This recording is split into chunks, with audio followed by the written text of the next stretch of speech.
Hey everyone, Leslie Mack here, producer and co-host of Goose Chicks podcast, an all-women-led show focused on the band Goose and the amazing community that supports them.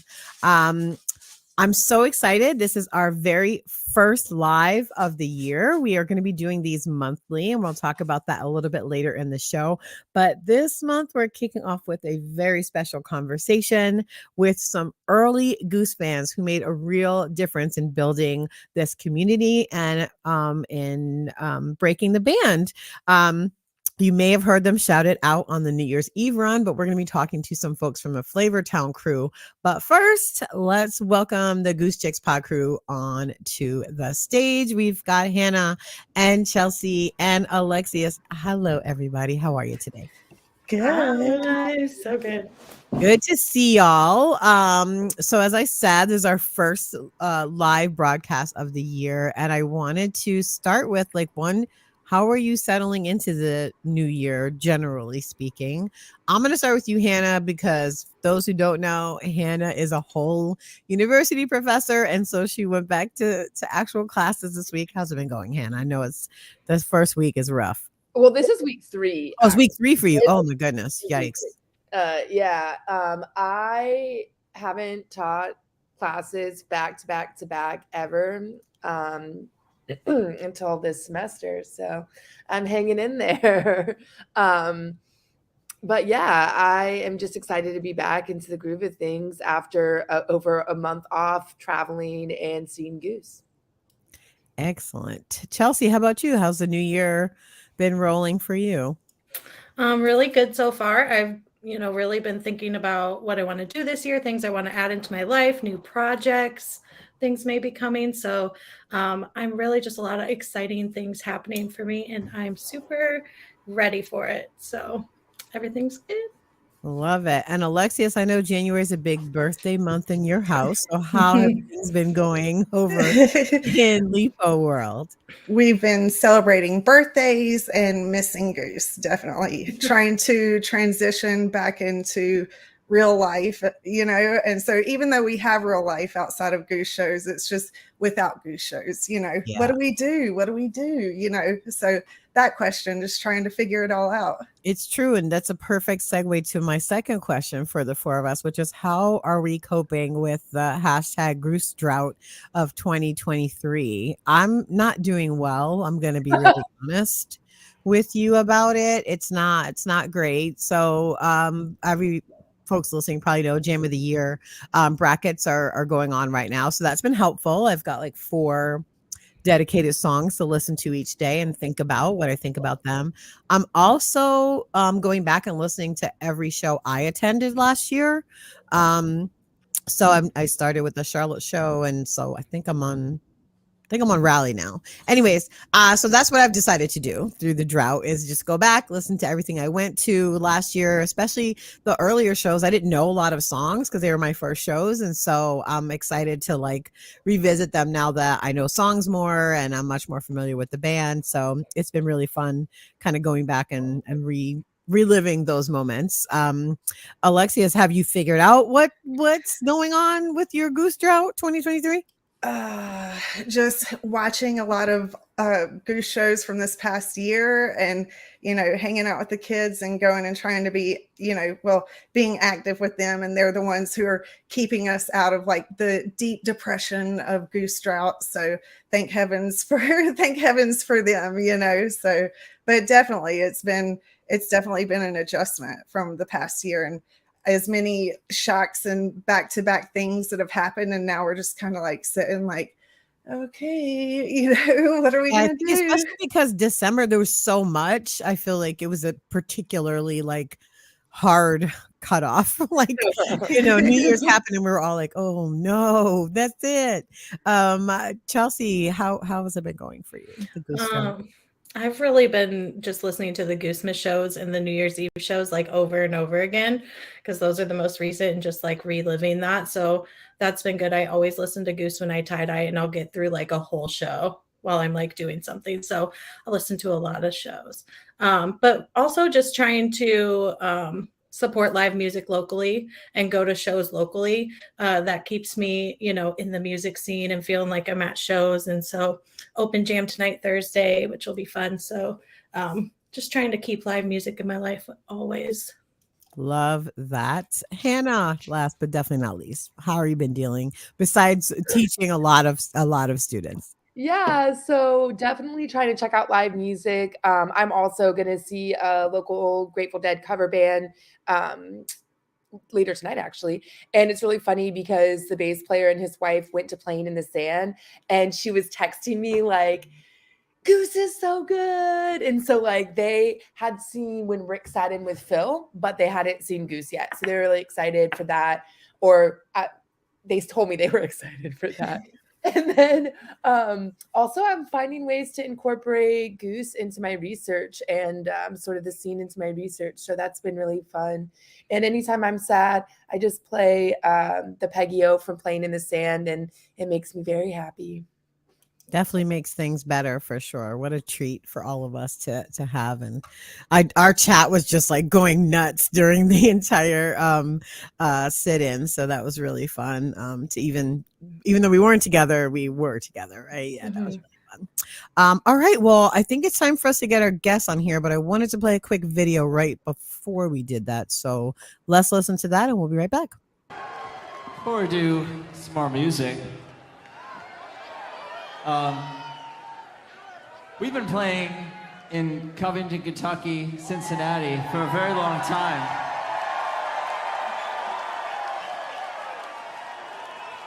Even before I was in the band, there was a show at Stanley's, I believe. But then we played in Covington, I think, at least 10 times up until the pandemic. And it was our last show we played before the lockdown and everything. And we really consider this a second hometown for Goose, so.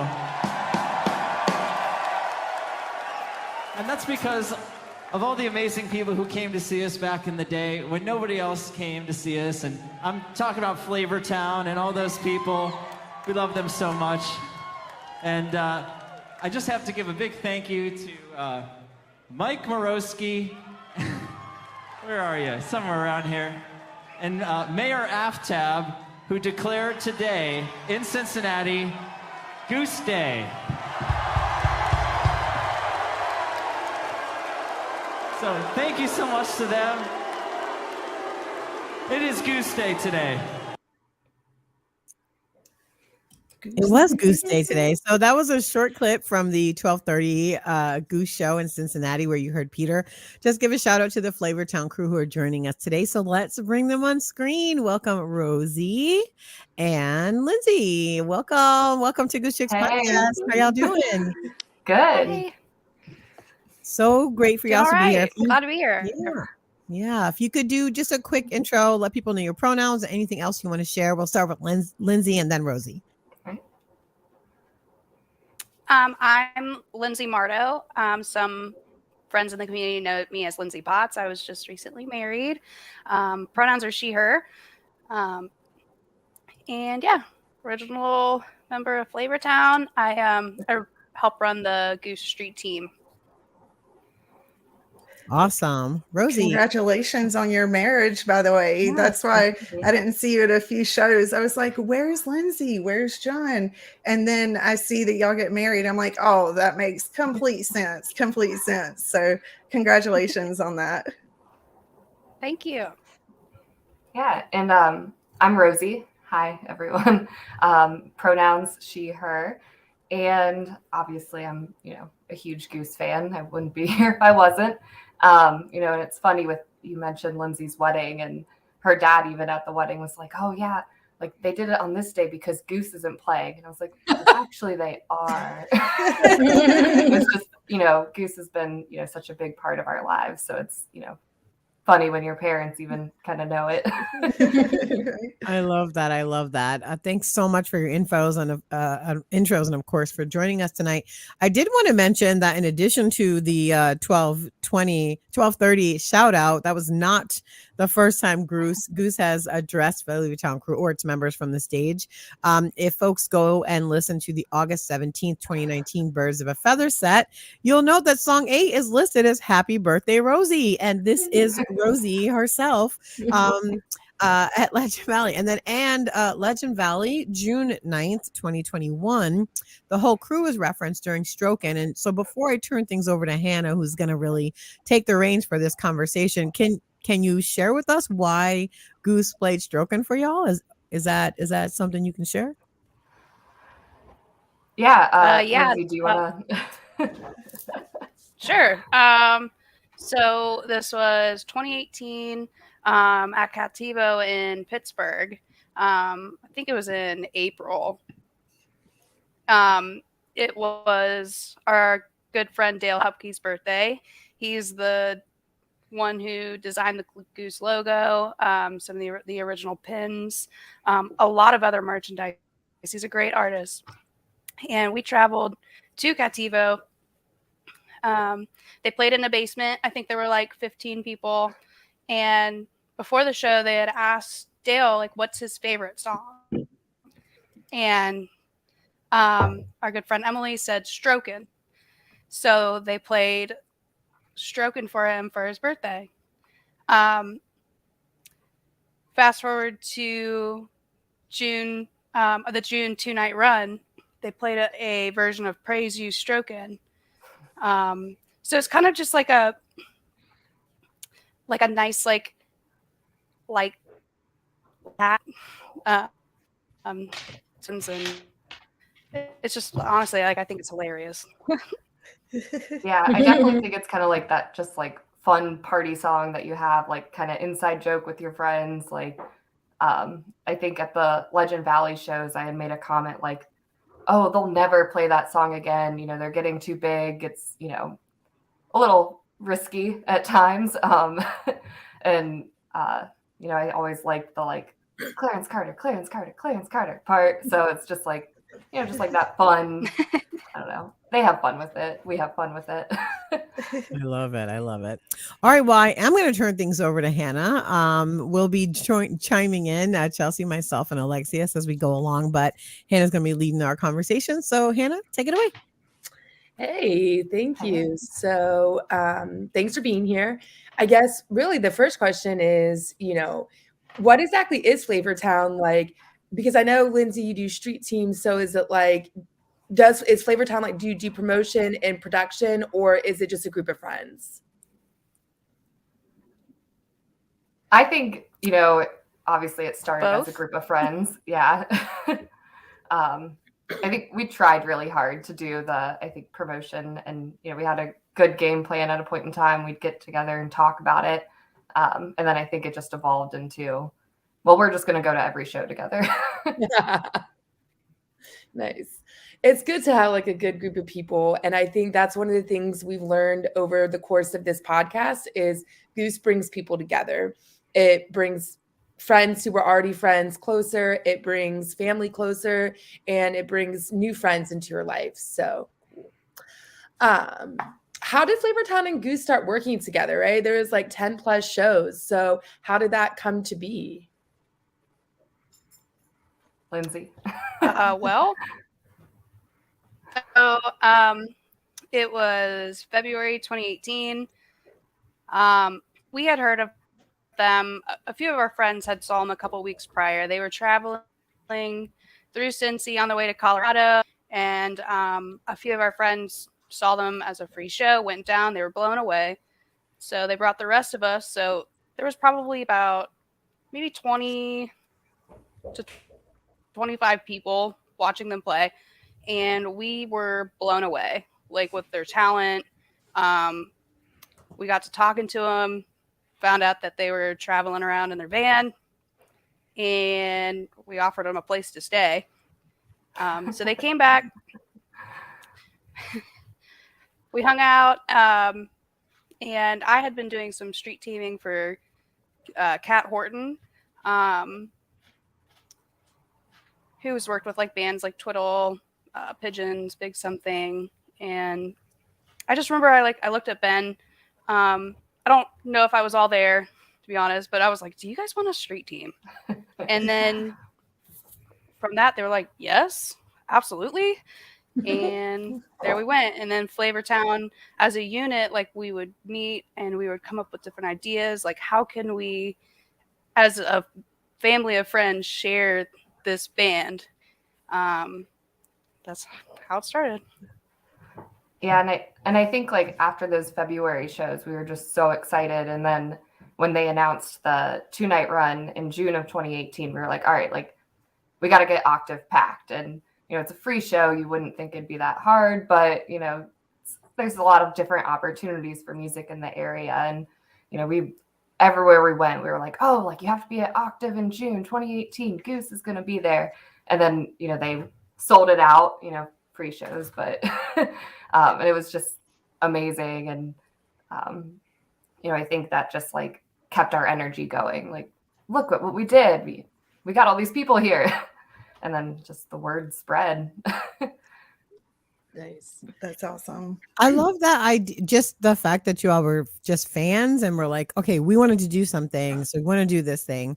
We found that to be so common in Goose's story of them, making fans into crew, making fans into street teams, making fans into podcasters, just really wanting to, evangelize and support this band and this community so directly. So it's really great to hear that that's been the case for a really long time for them, that they've elicited this, really emotional connection with people that makes us want to like get into action to support them and like get as many people listening to them as possible. I haven't had that about a band actually ever. I've liked a lot of music, but it's personal, right? I've always felt like it's my thing. But with Goose, I'm like, no, everybody should be listening to Goose. Like, what are you doing with your life if you're not? I don't really know. So I just love that you all had that same vibe. Like, oh no, everybody needs to be there. I love that. Mm-hmm. Yeah, a lot of like my coworkers will kind of make fun of me sometimes because like all I would ever talk about was Goose. And it's just like, oh yeah, like, oh, I'm going to go to this different state this weekend for a day just so I can see this band. And everyone's like, but why? And I'm like, you don't understand. Just check them out. I'd send links to everyone. Like, and it kind of just, they get it now. Totally. I feel like I spend time explaining it to my colleagues who actually watch this podcast. The last time we did a live show, this couple, Matt and Lisa in my department, they like sent me a picture. They had it streaming on their living room TV. And like my friend Danny will post in our chats and stuff like that, even though they don't really know Goose. Although on Matt's XM radio station, Goose did come on and he like screenshotted it to me and was like, look. So that's kind of awesome. cool. Yeah, definitely. Yeah. So I guess like, you talked a little bit about the Octave shows. I actually went to Octave once before it closed down, but it was not a Goose show. It was after Goose had already blown up. I know.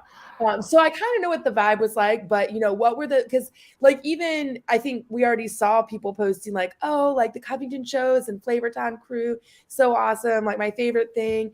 And so, what was we know that there was something special happening, but what were those shows like?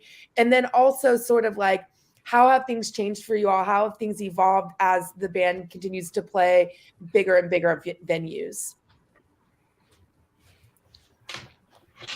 I think like the biggest thing with like the Octave shows or, just looking back at, 2018, even 2019 shows was just, they were more intimate. It's almost like you're there with your friends or you're meeting new people and you're just kind of along for the ride. And it's more of just that fun atmosphere, also a bit more spontaneous. You could just kind of be like, oh, they're playing tonight. Yeah, I'm going to go check it out. Whereas I think now it's, it's so amazing to see them blowing up, but you definitely have to plan it a bit more in advance.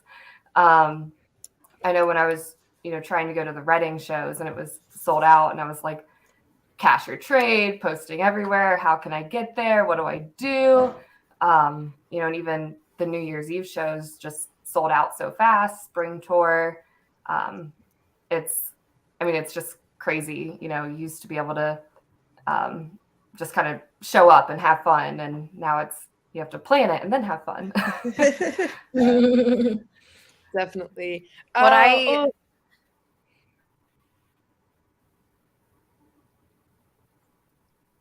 Go ahead, Lindsay. Sorry, I think I cut out. What I remember most about those early days and the small venue experience was that really that like it was a small venue and there might not have been more than 20, 30 people, but the energy that they bring to the stage now, they brought back then. And that I think was so impressive about them is that it didn't matter how many people that were there. It mattered that they were connecting with us. And you know, their sound has maybe changed and they're always improving. They're some of the hardest workers that I've ever met, but just the fact that it didn't matter if it was a small turnout or a large turnout, like they were there to play. And yeah, I miss those days, but I'm excited to see where they're at now. Like, yeah. Yeah, it's like bittersweet, right? It's like, oh yeah, it's great, and you know, we're so excited for them, and also we know everything is going to get more complicated for us as fans. And it's so great to hear that they brought that same energy, you know, throughout. I think that's what's connected them so quickly to so many people and allowed us all to feel like we're part of it. You know, that's such the energy that they bring. It's so wonderful. Lindsay mentioned, you know, just small shows. And I remember when we went to Peoria, Illinois, I think January of 2019, and they had this adorable high school band opening for them. I think they were called the Blank Stares. And, you know, after they were done playing, Goose played, and the entire audience was like, I don't know, 6 of us super Goose fans, and then this high school group and their parents, and we're all just you know taking up this whole space, dancing around, having fun. And you know, like Lindsay said, the energy was just amazing. You know, it was wonderful.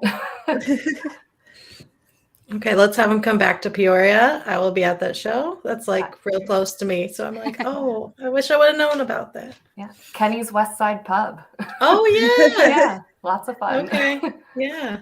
That's so awesome that y'all have those like intimate experiences with them, and you know them on that level and have watched their progression in this. Because I've said since I've come in and I met you, Lindsay, like in the very beginning, I'm like, they are going to take off and this is going to be like a rocket.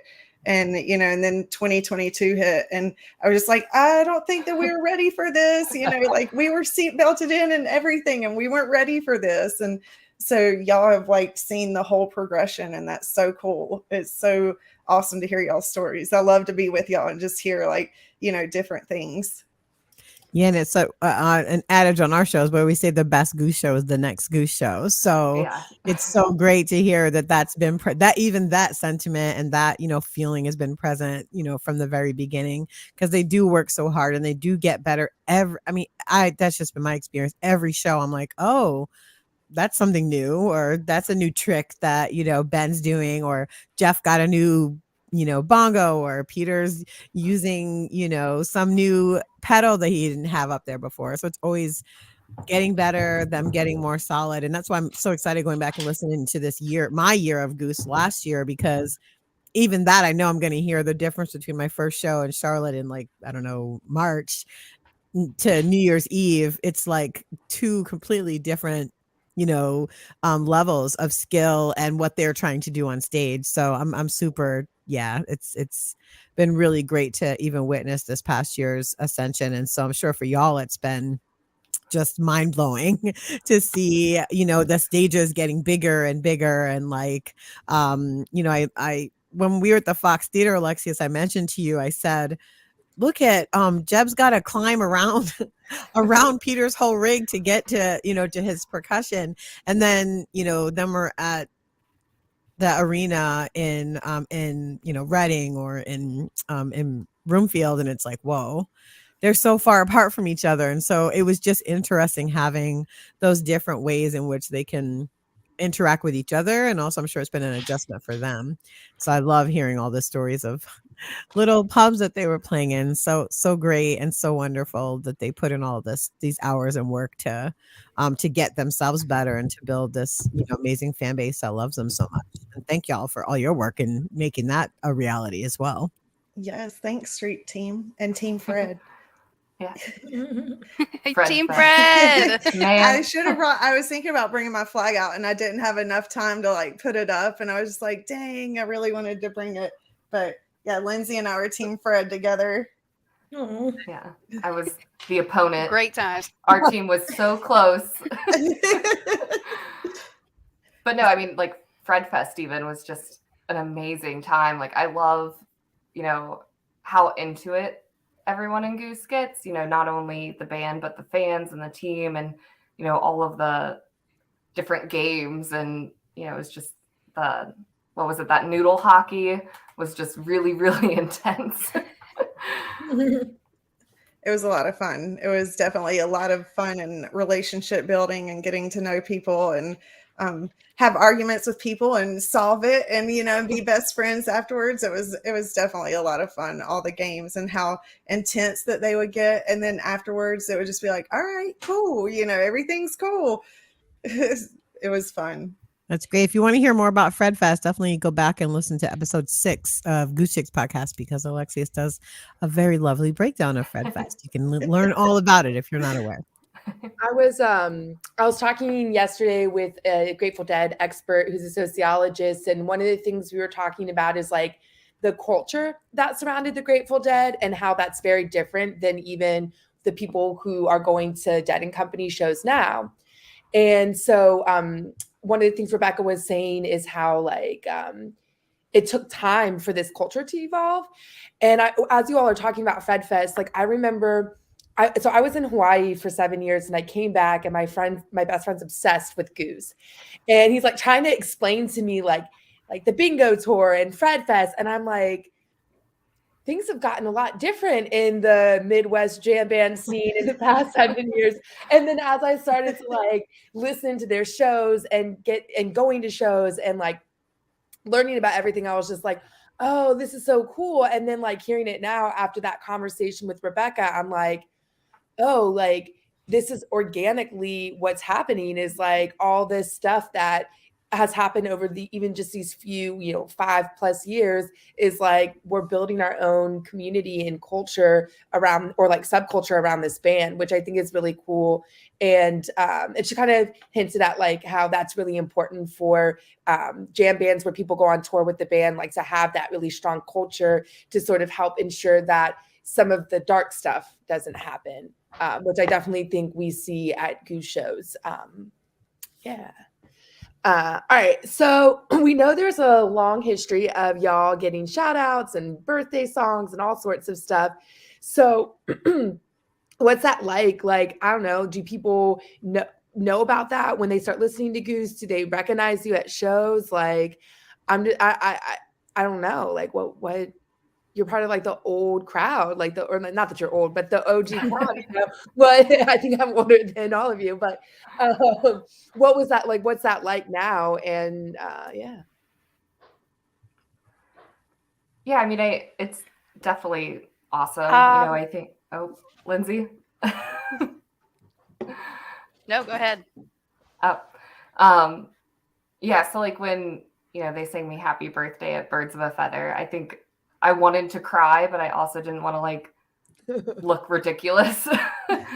And it was so special, to have, this group of people who, you respect so much and love to follow around, and for them to, kind of make it, I mean, it's on a soundboard kind of forever. It's out there. And, every now and then people will be like, oh, like, Rosie, happy birthday. And I'm like, yeah, it's my birthday every day for the rest of my life.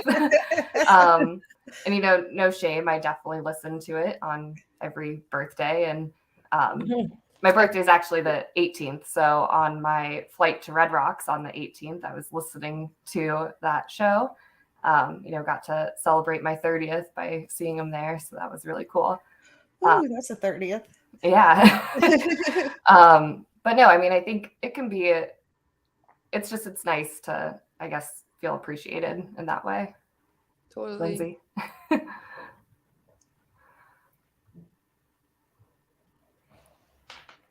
Yeah. When they shout us out, it's still always a surprise.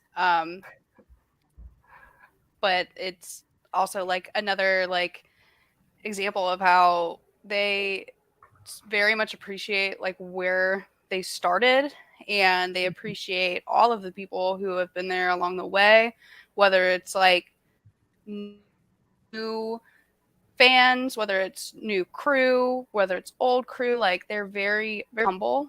And anytime we see them, it's like it was as it was back in 2018 when we would like hang out and get, you know, host like Airbnbs and we would all stay together and hang out. It's the same in a way. Like they're in different places now, in that, you know, they're living their dream. So when they give us shout outs like that, to me, I feel like, I don't know, it's a reminder that like they haven't forgotten. And it feels good. Yeah, that's so important. That's beautiful. I was with Lindsay, I think it was in Louisville, Kentucky in 2021, and they gave her a shout out, like her dad was with her and they gave her a shout out, and her face was just like, oh, okay, we're doing this. Okay. You know, and just so humble and just like, you know, just it was such a beautiful thing to see. And just like, and Ben is the one who sees her all the way in the back, you know, playing the drums, all four limbs going. And here Ben is still seeing what's going on. And, you know, and oh, hey, I see Lindsay and her dad's here, like, you know, knows that her dad's there. And I just wanted to give her a shout out. And I was like, wow, that is incredible. Totally. In my field, people are often not humble. And so me and my sister always joke about that. Like, stay humble, remember your roots. Like, we didn't grow up at like wealthy. We didn't, you know, whatever. So the fact that I'm in academia is kind of a big deal. But like, you know, remember your roots. That's so important no matter what you do, for sure. All right. So I guess like, what are y'all up to these days? Like, are you still street teaming? Are you helping with other bands? I know you all were at the New Year's Eve run. Are you still seeing Goose a lot? It sounds like you are. So what's going on these days?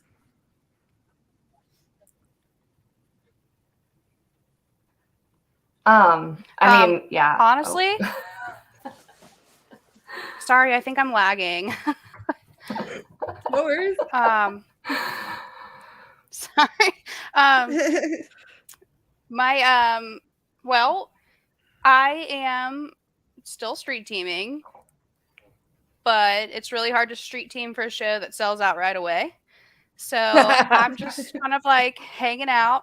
I mean, aside from going to shows, like doing what I did with the marketing, like it inspired me to go and get my master's degree. So I started my master's in business in 2020 and just finished in the fall. So I'm on the hunt for jobs. Congratulations. Awesome. Thank you. I would love to continue working in music. I'm really passionate about that. In the meantime, just trying to figure out how to get to the next Goose show. I think that's all of us. We're always trying to get to the next Goose. Oh my goodness. It's a state of being. We need shirts that say that too. Yeah, just trying to get to the next Goose show. Yeah, I mean, definitely, you know, with the spring tour selling out so fast, it's like, all right, how do I get a ticket to something that I can make it to? Who am I going to know there? Who can I meet there? I was able to get a ticket for Railbird, so I think that's officially my next show that I'll see Goose, but I'm sure it'll happen before then. But I think as far as like what we've been up to, it's mainly just still admiring this group of men for following their dream. I'm an accountant, so I do royalty accounting. So I think kind of forever I've always been like, hey guys, like when you need a royalty accountant, let me know. I got experience. But mainly just, working, staying busy. I think so you're like the second person I've met recently who is like a goose fish person who's an accountant. So that's funny. But I feel like that's another thing is like, even though the guys are young and their fan base is pretty young, like I always meet the most random people. Like I just met Deepak on Zoom, who's also a professor. Like, there's lawyers and doctors and dentists and engineers and just all kinds of people at these shows. And I don't know, it's kind of fun just to meet people at these shows. Although actually I just found out that some of my like group of people I see shows with, they actually thought that I didn't have a house or a job until the New Year's Eve run. And so I was like, oh no, like I do have a job. I just don't have to work during January or December and January. And I do have a house. It's just not in Ohio. But yeah, I think that's like, no, I'm a whole professor. I have a job. I just bought it. But yeah, it's funny. Like just, there's so much variation in who we see at shows. And I also like, that's one of the other things me and this other woman were talking about the other day is like the diversity has increased at jam band shows. And so that's also really cool. And I can't help but wonder, like, since you had a group of women who were doing all this work in the early days, like one of the things that sort of inspired this podcast is how at a lot of jam band shows, but especially like Fish or Dead and Company, you see way more men than women. And so at Goose, it's pretty equal. And we notice, women are in the pit, they're up front. And so I just can't help but think that, having early supporters and helpers who are women and having that representation, like representation matters, like we say that all the time. And so like, well, yeah, if, people are seeing Lindsay and Rosie out there dancing and up front, then that kind of makes other women feel like, oh, well, it's safe for me to be on the rail, or it's safe for me to be up front in a way that maybe it's not at certain other bands' shows. So thank you for that. That's so smart of an observation, Hannah, because if we talk all the time about how like the foundations of Goose are so solid, of them as individuals, them as their connection to each other. And now we're adding on this additional layer of their fan base foundations, being folks like Lindsay and Rosie. And of course, I'm thinking, if the street team is like a bunch of frat dudes versus Lindsay and Rosie coming up to you to talk about a band as a woman, I'm treating those two interactions completely differently. Mm-hmm. One of them, I'm like, probably not for me. And the other one, I'm like, oh, what's this about? And so, yeah, just kudos to y'all for setting that foundation of this being, a gender diverse space and so welcoming to those of us that found Goose later on, because it's really, really evident and really obvious that women have always been at the center of the fan base for this band, and that the band respects that. So thank you for being that foundation and for being, the shoulders we all stand on, even having this podcast and wanting to talk about Goose, generally speaking, and all of the Goose chicks out there, because there's so many of us. I was feeling down a couple of days ago, and like my inbox was flooded with Goose chicks, like, girl, we're all sisters. What do you need? Just like kind of like we're in this together for life. Goose bonds us forever. And I can tell that foundation is from Flavortown, and y'all really set the bar super high, and it's really exciting that we get to continually reach for it. So thank y'all for that too. Wow, that means a lot. Yeah. Yeah, I mean, I really think it's, everyone in the community too. I mean, obviously, you know, I miss the days where like we could just walk in and walk up front and be there. And but even now, I mean, at the Reading show, I was fortunate enough to be like really close up front, and you know, seeing everyone just smiling and feeling comfortable being themselves. I mean, it is something that might not happen on every show, so it's always good to like know that you feel comfortable. So I'm glad that we were able to, you know, maybe spread that a little bit. You know, inviting people up front with you and having them dance for a bit, and it's nice.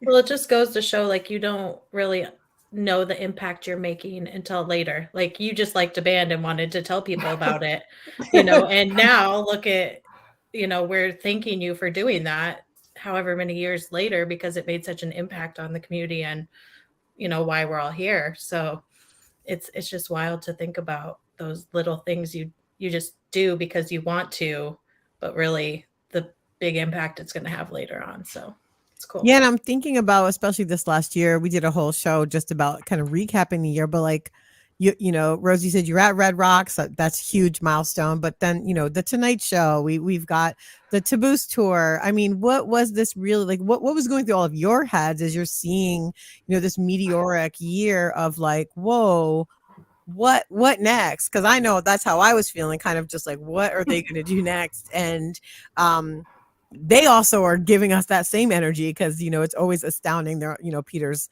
the most talkative, but he's always like, I can't believe this, you know, kind of energy. And so I'm like, what has it been like this year for the two of you to kind of see this explode from, you know, you all, like you said, being able to just walk up and being on the street, just evangelizing this band so early on, and it worked. So yeah, what's that been like to see the fruits of your labor just like boom blossoming out here?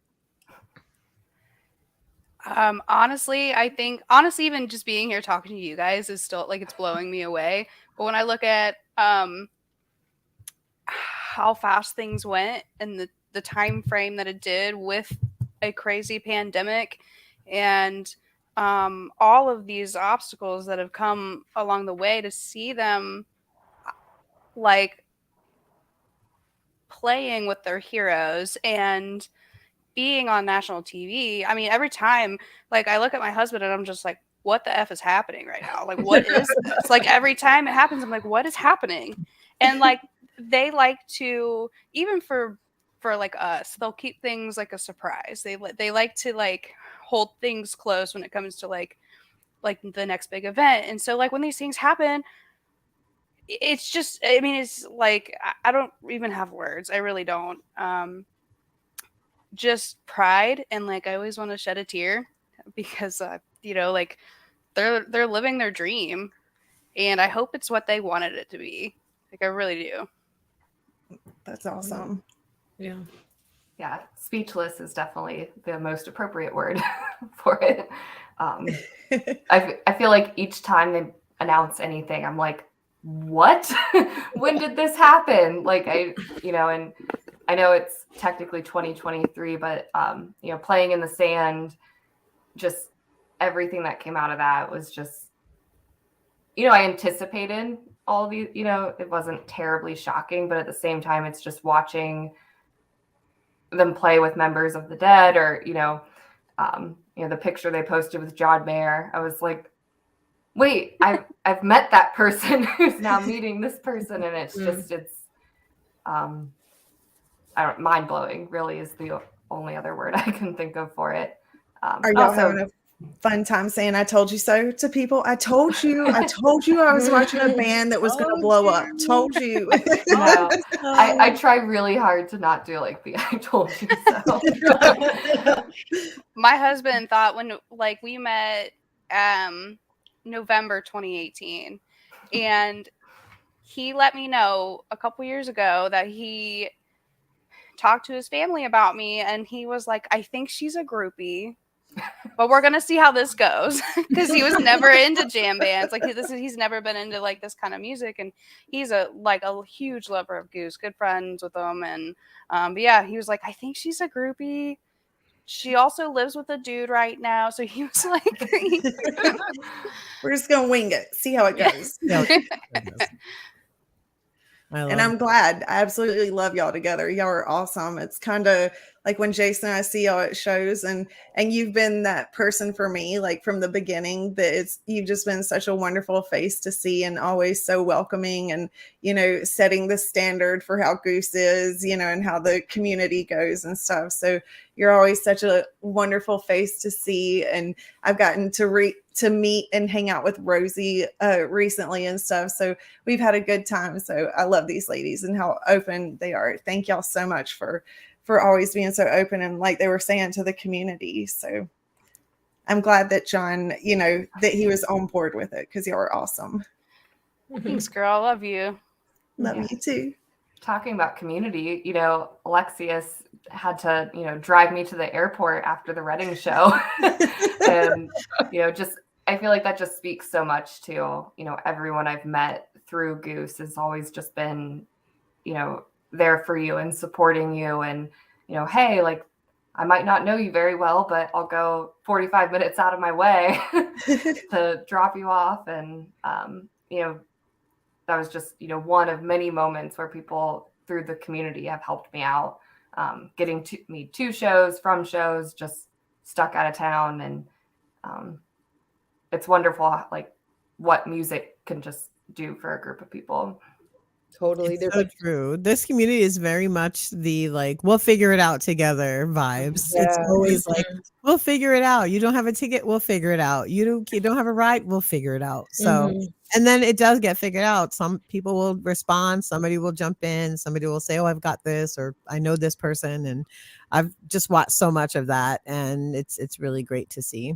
And very uncommon, I will say. So many other fan bases are about, you know, gatekeeping and you know, hoarding opportunities and not sharing. And so this is such a breath of fresh air, at least for me as a music fan, coming into this community and being like, oh, wait a minute, people can just be nice and actually want to create a fun and positive atmosphere around this music that we all love. And not, I talk about this all the time about Amy Keikos in New Orleans this year. Like, setlist was handed out and people had their hands on it, and Amy would like stopped everybody. She's like, no, that's Leslie's setlist. It's her first setlist and she's taking it. And it was like, everybody was like, oh, okay. And I just remember that moment, me standing there with the setlist in my hand, like, oh, she didn't even know me. She just had decided that it was, she saw me having a great time and she thought I should have that set list. And so it's always those moments at shows where you just don't know who's going to swoop in and be your show angel or give you a special moment or make, you know, a special memory for you. And I like, you know, like we keep saying, it's why we keep going back, because the band's amazing and this community makes it just, it's like the cherry on top. It even makes it better. Definitely. And if anyone was going to be a gatekeeper, I feel like it would be y'all, Lindsay and Rosie, and you're just not like that. I mean, because I've seen small jam bands get bigger careers, not this big, you know, but and I've definitely seen where there's that divide for sure. So I really appreciate that y'all are here on our show and you're so open to new people, and that community of care and that community of love still is around for everyone, regardless of when you got into the scene in the band. Or like also like there's not judgment if like you're a big Goose fan, kind of like Lindsay was talking about her husband who never liked jam bands before. Like there's no judgment for that, versus I feel like in some other fan bases, like if you don't know a certain number of jam bands, you know, like you can't, you know, you're not part of it. Yeah, and like we said earlier, everyone's always trying to just spread the word. Like, have you heard of Goose? And you know, bringing people to their first shows is so special, and constantly adding more people to the community is like, you know, one of the things that we all love about it too. Is like, I got to bring my nephew to his first show and he loved it, and now he's repping his Goose beanie, and you know, that sort of thing is just, and that's kind of what you guys started in the beginning of just like, let's just share this with everyone. So it's definitely It's a specific to legacy. Goose thing, I think. Yeah, I it's feel. a real legacy that y'all have left, and Yeah. yeah, we wanted to make sure we honored the legacy, and also let folks know that just because you built a legacy doesn't mean you're not actively involved in now. So this isn't stuff that you have left behind, that you're still going to shows and seeing all the things. We've been joking around about how many shows we've all been to together, but didn't know because we didn't know each other then. And one of these days we're going to actually talk about that and maybe do a tally or something like that. But it's one of those things we can still go back and talk about shows. We didn't know each other, but we had the experience. And so we still get to relive it together when we talk about different shows that maybe we didn't know each other, but we did experience it together. And so that even extends our friendship, or I would say it built our friendship faster, because it was like, oh, we had all these shared experiences we didn't even know about. And now, there's even more connection, and Goose just breeds that and just really fosters that. So it's been really wonderful during the show, and I'm so excited that y'all came on. You don't even know, we were like, maybe we could get the Flavortown Crew folks to come talk to us. And so just thanks for even saying yes, because I know I'm sure y'all appreciate your privacy, and some of us can be a little overzealous. I'll use nice words, overzealous, and excited to meet folks that were around in the early days of Goose, and have a lot of reverence for y'all. So just grateful that y'all said yes and came to chat with us for a little bit. Absolutely. Thank you for having us. Thank y'all so much. Yeah, it definitely, is obviously, a little nervous, never been on a podcast before, but I was really glad that, I could be part of this and, document it all. Thank you so much for coming. I'm going to get y'all pins that say "My Famous Friend." So when I walk around with you, I'll get a shirt too with like an arrow. Make sure y'all stand on one side and be like, "That's my famous friend, my famous Goose friend." The pioneers. We're all famous. We're all, we're all on here together. We're here together. Well, is there any final stuff you want to share with listeners? Just anything about Goose or Flavortown or anything? Like taking out my book of notes. Yeah, I feel like,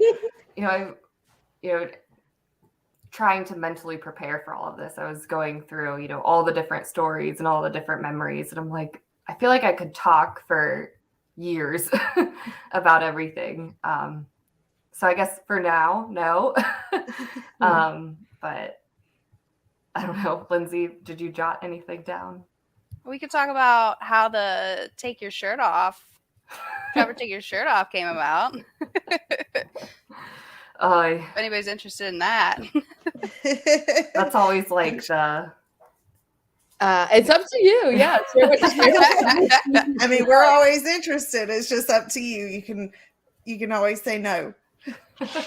That is true. No, I mean, I think, as Lindsay and I mentioned, it's, 2018, 2019 even, it's just that fun, small gathering party, inside jokes with all of your friends. And I don't even know really who started it necessarily. Like, it was like one of their high school inside jokes, I think, even that like got whispered among the crowds. And then it became, you could always hear us like, ah, on the soundboards.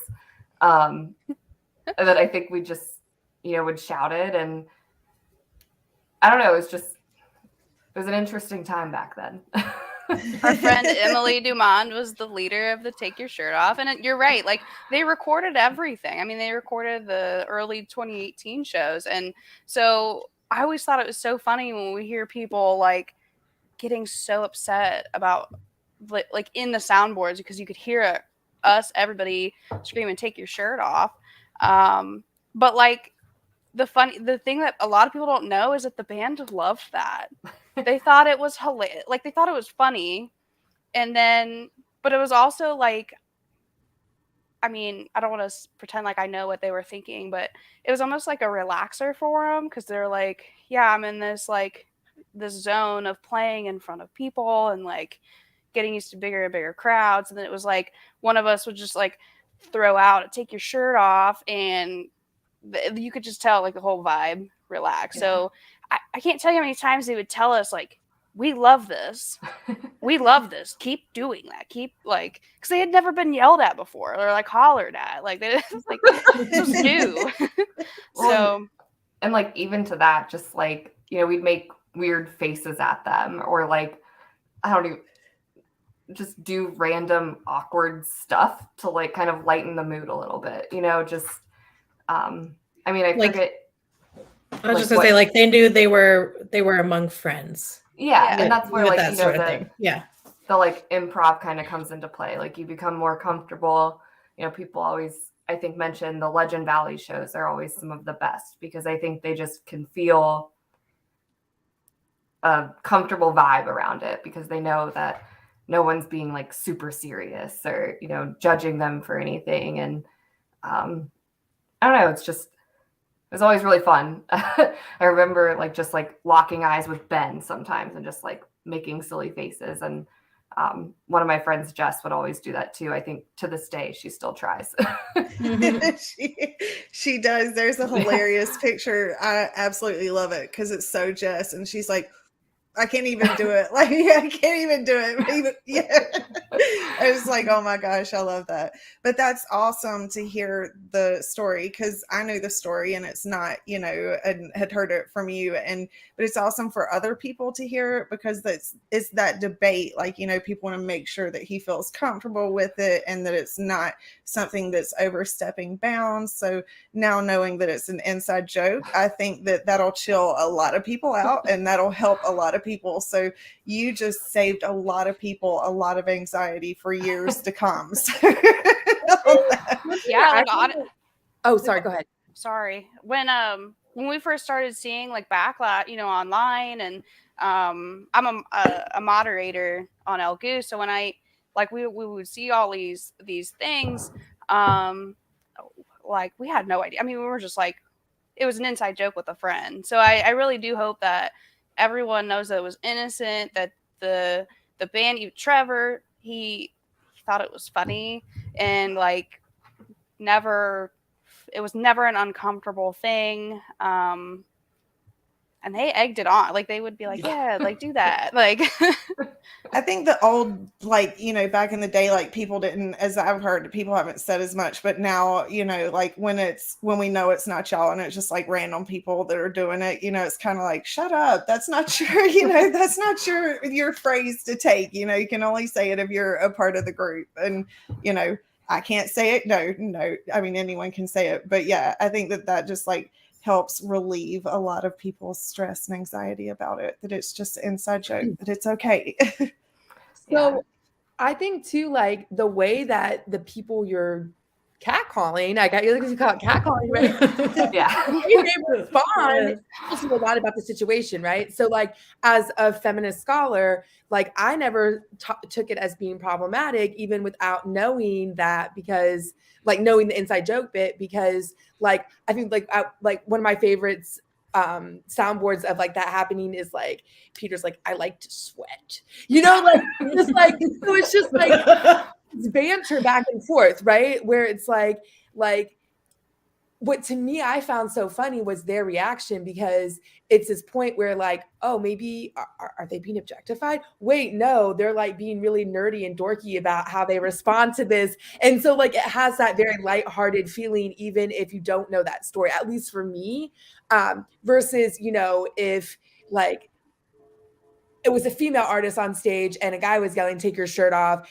and she was visibly uncomfortable, and, you know, that sort of thing, or like, you know, people are throwing water on her or whatever, you know, like that's very, very different.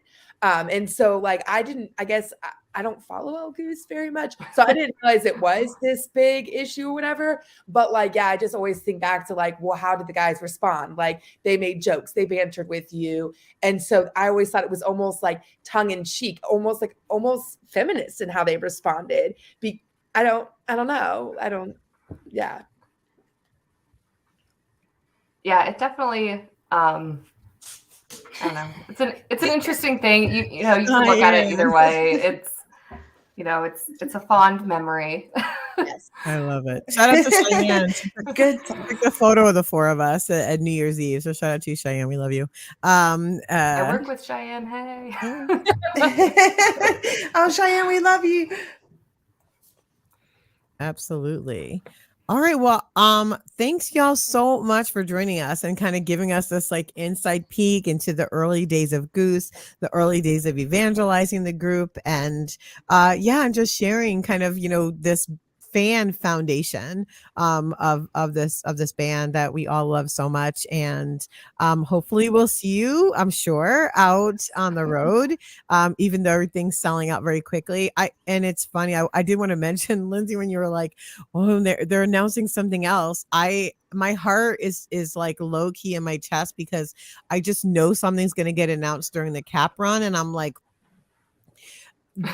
you hear, I just had to swallow because like my mouth gets dry because I'm like, oh no, not oh no, but like what is it going to be? Like it could be anything at this point. I don't think that now that Radio City Music Hall and touring with Tab and Red Rocks and the Tonight Show, just all of these things, I just what is next?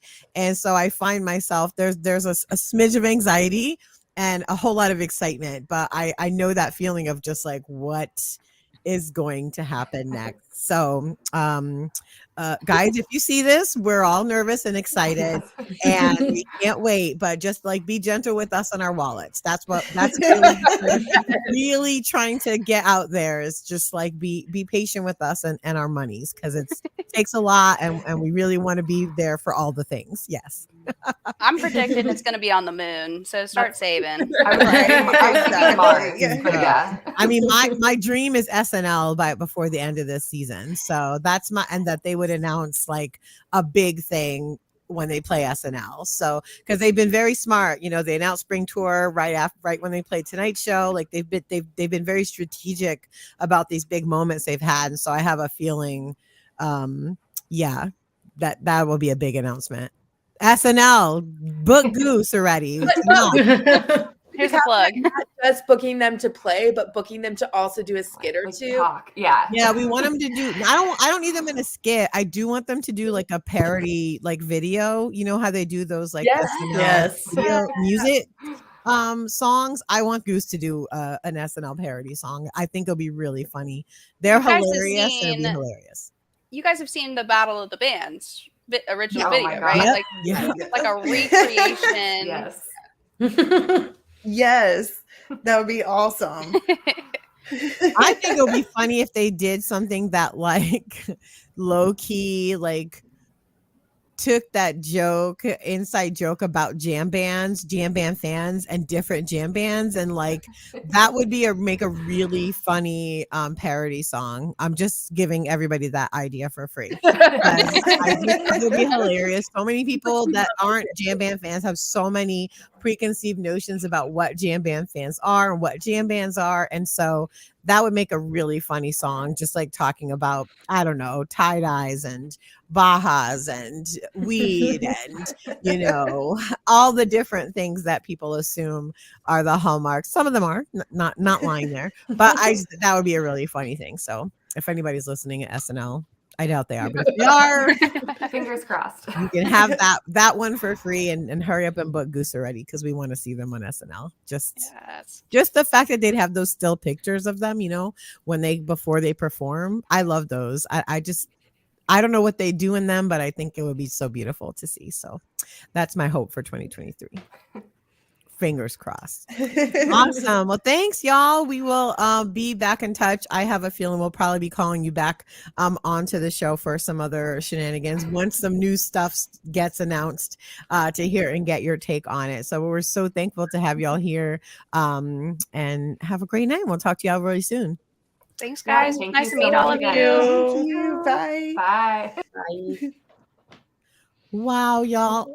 I feel so like lucky to even be able to talk to them. And I really mean that about, we've done such a lot of work already and talking about the foundations of the band. And now to get some foundations of the fan community is really making me feel really good. And my heart saying really grateful to Rosie. and Lindsay for saying yes and coming on. But we can go ahead and close out. We did good this month. We're right at an hour, so I'm excited. Hannah, I think you're up first to close out. Yeah, awesome. Okay, so please subscribe to Goose Chicks Podcast. Our latest full episode with Ashley Driscoll, the founder of Groove Safe, is up right now. Don't miss it. Ashley really dropped some gems, and you can expect more collaborations with us and Groove Safe throughout the 2023 year. Our next episode is really special. Goose's merchandise manager, Naveed Quarterman, is joining us to talk about his work with the band and more look for more info into that next Wednesday. And we'll also be doing these live broadcasts the last Thursday of every month, and we're now on YouTube. Remember to give us a call and share your own Goose and Jam Band scene stories. Call 704-275-3128. You might hear your call on the show. This week, we are asking folks to share a story about a connection within the Goose community. And lastly, expect to see these lovely faces out on the road during spring tour. Be sure to follow us on social media. We're at Goose Chicks Pod on Twitter, Facebook, IG to just stay informed. And again, thanks so much to our guests tonight, Lindsay and Rosie, and the entire Flavortown crew. And thanks to all of you for being supporters. And with special thanks to our sponsor, Ben & Jerry's, and to our Osiris Media family. We love y'all, and we'll see you next month. Bye, everybody. Bye.